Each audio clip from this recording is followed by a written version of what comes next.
Thank you for joining us. I'm Bill Jasper, and we have with us today Christian Gomez, contributor to the New American Magazine. Christian, you have been writing about the USMCA. Most Americans haven't heard about it yet, but it is the proposed replacement for NAFTA. What can we expect from it? Yes, well, on Sunday of October 30th, the USMCA was finally released on the USTR website. It stands for United States, Mexico, Canada Agreement. It's about 1,800 pages. Now, I know President Trump is saying this is a big win for America. It's going to open up limited access to the Canadian dairy market, and certainly that's a great thing for those that want to sell cheese and milk products into the Canadian market, considering the prior restrictions. But this agreement is anything but a big win for America. If anything, it's a death certificate for American sovereignty, because we see a lot new international governance that's being established in this treaty.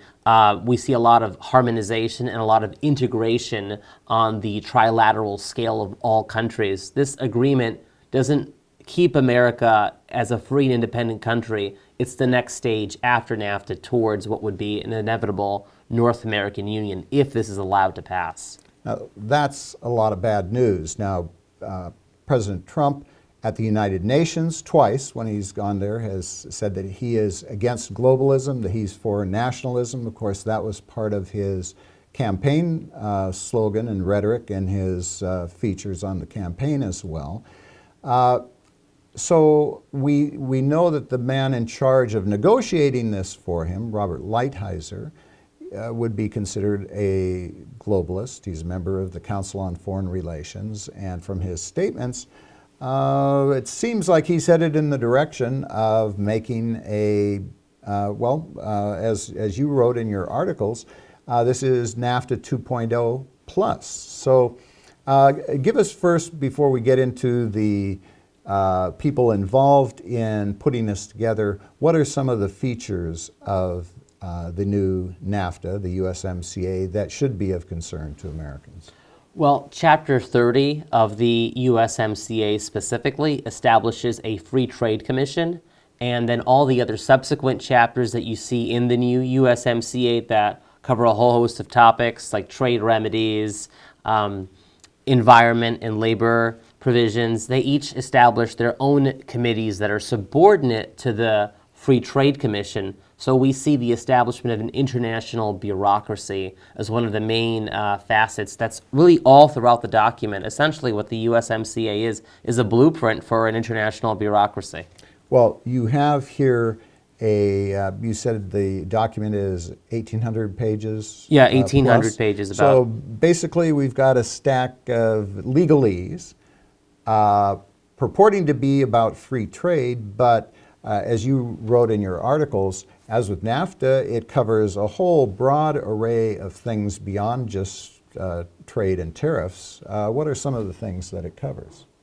Well, for example, I'm just going to refer to one of my articles from online. So the new USMCA has 34 chapters, and that's about 12 more than the original NAFTA, which only had 22 chapters. The chapters that we see in the USMCA include initial provisions and general definitions, which is basically your little glossary of the words and terms you're going to see throughout it.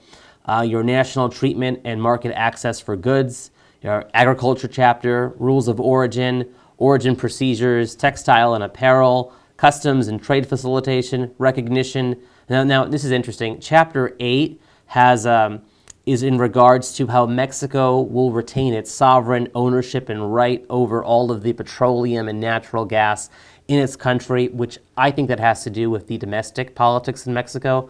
We had this, the current president, Enrique Peña Nieto, comes from a more Republican type free market, supposed ostensive party or neoconservative party, essentially. And now we have AMLO coming into the presidency, or ALMO rather, coming to the presidency in Mexico. And he's more of a socialist, communist, and he campaigned on renationalizing the petroleum industry that the previous administration was opening up more to foreign investment and so forth. So this Chapter 8 essentially guarantees Mexico's sovereign ownership of its energy. That's nice for Mexico that they can dictate their own energy policy, but the same isn't true for the U.S. and Canada. But anyway, going back to the other chapters, we have chapters on sanitary measures, we have chapters on trade remedies, technical barriers to trade, government procurement, investment, temporary entry, financial services, telecommunications, digital trade, state-owned enterprises, labor, environment. It's just a whole gamut of things are covered in this agreement that weren't even covered under the old NAFTA, such as the digital trade provisions and environment and labor. These are brand new chapters that were not in the original agreement that have now found their way in the new USMCA. So it's an expansion of NAFTA, and part of the opposition to NAFTA originally and of President Trump when he was campaigning was that this is a monstrosity, it's a threat to our national sovereignty. It doesn't sound like this new agreement is any less a threat. In fact, I think you've stated it's far more a threat to our national sovereignty. That's exactly right. If NAFTA was step one towards a North American Union, then this is definitely the next step in that logical direction towards it. Whereas NAFTA had these 22 chapters only, this has 34 chapters. So we're building on that. We're adding to NAFTA. Essentially everything that was in NAFTA is more or less in this agreement too, but beefed up more and with whole new provisions in areas that NAFTA didn't have any authority before, such as the environment and labor provisions. Well, that then presents a step backward for us if we go forward with this. If Congress goes ahead with it, then this would even be worse than our original NAFTA agreement. That's absolutely correct. This takes away American sovereignty more so than NAFTA, rather than actually protecting American sovereignty, as President Trump has been campaigning on. In fact, as a candidate, one of his most profound remarks or speeches was when he said that we would pursue a policy of Americanism and not globalism.